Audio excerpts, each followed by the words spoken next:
여러분 안녕하세요. 한 주간 잘 지내셨나요? 오늘은 진로 탐색 두 번째 시간입니다. 오늘은 목표에 대해서 이야기를 하고자 하는데요.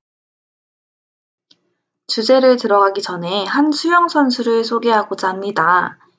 이 수영 선수의 이야기를 듣고 퀴즈를 맞춰보세요. 플로렌스 체드윅이라는 수영 선수가 있습니다. 그녀는 최초로 영국과 프랑스 사이의 해협을 수영으로 왕복한 사람입니다. 그녀는 1952년 7월 4일 새벽에 미국 독립기념일에 또 다른 도전을 했습니다. 바로 캘리포니아 해안에서 카타리나 섬까지 수영을 하는 도전이었습니다. 거리는 무려 35km로 16시간 동안 먹지도 마시지도 쉬지도 못하고 헤엄을 쳐야 했습니다. 게다가 바다에는 상어떼가 있었고 날씨는 몹시 추운 데다가 안개까지 자욱하게 끼어있는 상태였어요. 정말 공포스럽지 않았을까요? 그런데도 불구하고 그녀는 열심히 목표 지점을 향해 수영을 했고 결국 결승 지점에 다다르게 되었어요. 그런데 갑자기 그녀가 물에서 나오고 싶다며 호소를 하기 시작했습니다. 결승 지점이 800m밖에 남지 않았는데 말이지요. 조금만 참으라며 격려를 했지만 결국 그녀는 참지 못하고 물에서 나오게 되었어요. 이유가 무엇이었을까요? 자, 여기서 퀴즈 나갑니다. 그녀가 포기한 이유는 무엇이었을까요? 1번, 바다의 상어떼가 무서워서. 2번, 너무 추워서. 3번, 몸이 힘들고 지쳐서. 4번, 안개 때문에 앞이 보이지 않아서. 몇 번일까요? 정답은 4번, 안개 때문에 앞이 보이지 않아서라고 합니다. 이 도전이 끝나고 한 기자가 인터뷰를 했을 때 왜 포기를 했냐고 물으니 그녀가 이렇게 답했다고 해요. 만약 땅만 보였어도 저는 해낼 수 있었을 거예요. 이후 그녀의 도전은 여기서 끝이 아니었습니다. 또 다른 도전에서도 똑같이 안개 때문에 앞이 보이지 않았지만 자신의 마음속에 목표를 간직한 채 수영을 했고 그때에는 도전을 성공했다고 합니다. 이렇게 마음속에 목표가 있는 사람과 없는 사람은 같은 조건에서도 다른 결과를 낼 수 있다는 것을 알 수 있습니다. 진로 수업 또한 마찬가지입니다. 그냥 수업을 듣는 사람과 이 수업을 통해 이루고자 하는 목표를 간직한 채 수업을 듣는 사람의 결과는 다르겠죠. 플로렌스 체드윅 선수처럼요. 그래서 여러분들도 진로 수업을 통해 얻고자 하는 목표를 간단하게 세워보셨으면 해요. 예를 들어서 많은 직업 정보를 알고 싶어요. 꿈을 찾고 싶어요. 꿈을 이루는 방법을 알고 싶어요. 처럼요. 지금 화면을 잠시 정지하고 마음속으로 내가 진로 수업을 통해 어떤 것을 얻고 싶은지 생각해 보세요.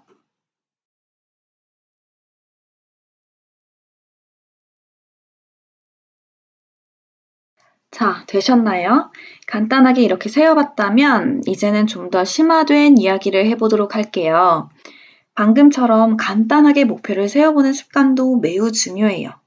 우리가 이렇게 목표를 세우다 보면 더더욱 체계적인 목표를 세우고 싶은 마음이 생기거든요. 그래서 목표를 좀 더 건설적으로 정할 때 우리가 더더욱 꿈과 가까워지기 때문에 목표를 세울 때 기억하면 좋은 점 세 가지를 소개하도록 할게요.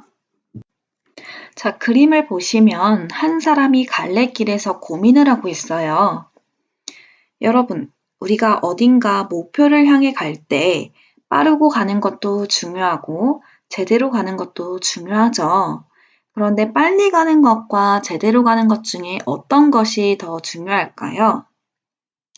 바로 제대로 가는 것이 더 중요합니다.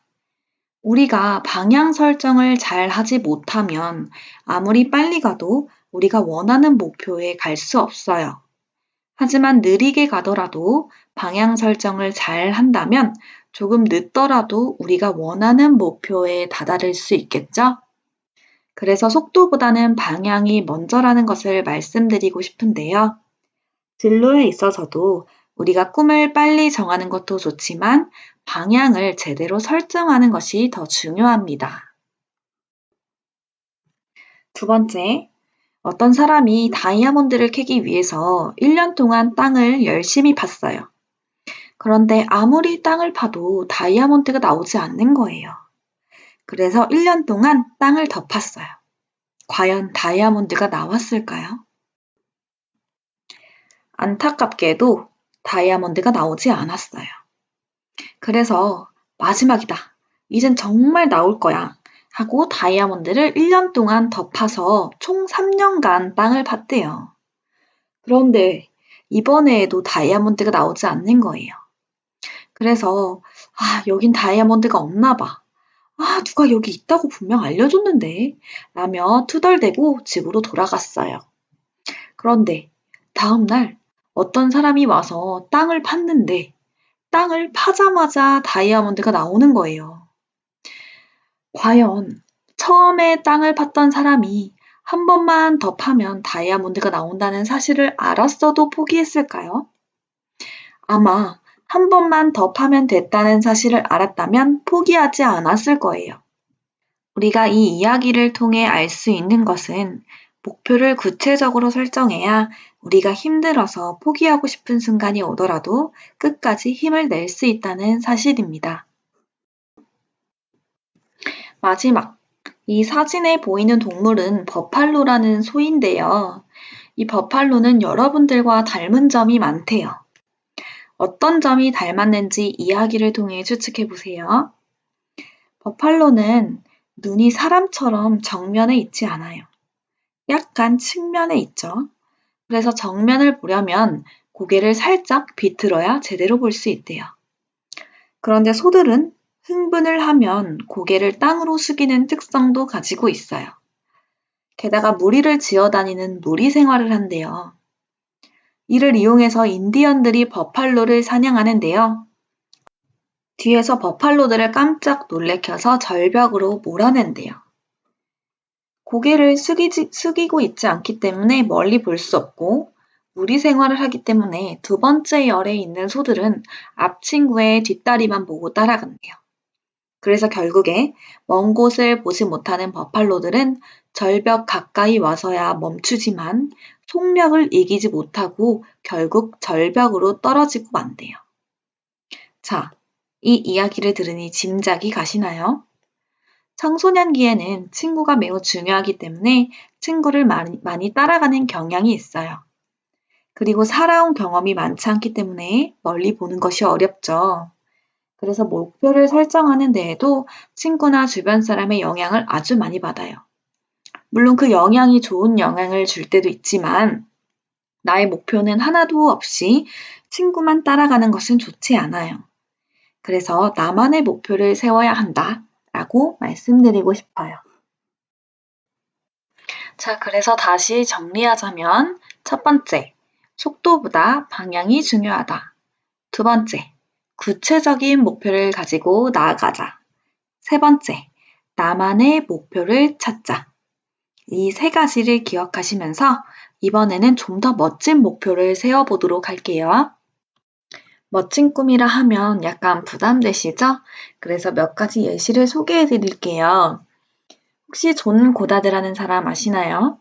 이분은 15살에 꿈의 목록을 작성했어요. 총 127개를 작성했고요. 화면에 있는 글씨가 바로 존 고다드 아저씨가 15살 당시 작성했던 꿈의 목록 중 116번에서 127번이에요. 존 고다드 아저씨는 127개 중에 몇 개를 이루셨을 것 같아요? 바로 111개를 이루셨대요. 어른이 되어서는 꿈의 목록이 500개 이상으로 더 늘어나셨다고 하는데요. 존 고다드 아저씨의 꿈의 목록을 보니 권총으로 성냥불 켜기부터 지구 일주까지 사소한 꿈부터 아주 큰 꿈까지 다양하게 적으셨어요. 여러분들도 아주 작고 사소한 꿈도 좋으니 버킷리스트를 작성해 보셨으면 좋겠어요. 우리가 너무 처음부터 어려운 목표를 세우게 되면 목표를 세우는 것이 부담스러워져요. 그렇기 때문에 사소한 것도 얼마든지 적으셔도 괜찮아요. 그리고 꼭 진로와 관련된 것이 아니어도 괜찮아요. 왜냐하면 오늘은 연습을 해보는 시간이기 때문이에요. 그래서 도전하고 싶은 것, 만나고 싶은 사람, 그리고 먹고 싶은 것까지 얼마든지 괜찮으니 여러분들이 하고 싶으신 걸 마음껏 적어주시면 되겠고요. 단기적으로는 2020년 안으로 하고 싶은 것, 그리고 장기적으로 평생에 걸쳐서 하고 싶은 것들을 작성을 해주시면 좋을 것 같고요. 학습지 파일을 인쇄해서 사용하셔도 괜찮고, 프린트가 어려우시다면 노트에 작성을 해보셔도 괜찮습니다. 우리가 꿈을 작성해두고 1년 뒤에 확인해 볼 때 몇 개나 이뤄져 있을지 체크해 보면 재밌을 것 같지 않으신가요? 자, 1년 뒤에 열었을 때 몇 개나 이뤄져 있을지 기대감을 가지고 작성을 해보도록 하겠습니다. 네, 이 화면을 정지하고 버킷리스트를 작성해 보세요. 그럼 오늘 수업은 여기서 마치도록 하겠습니다.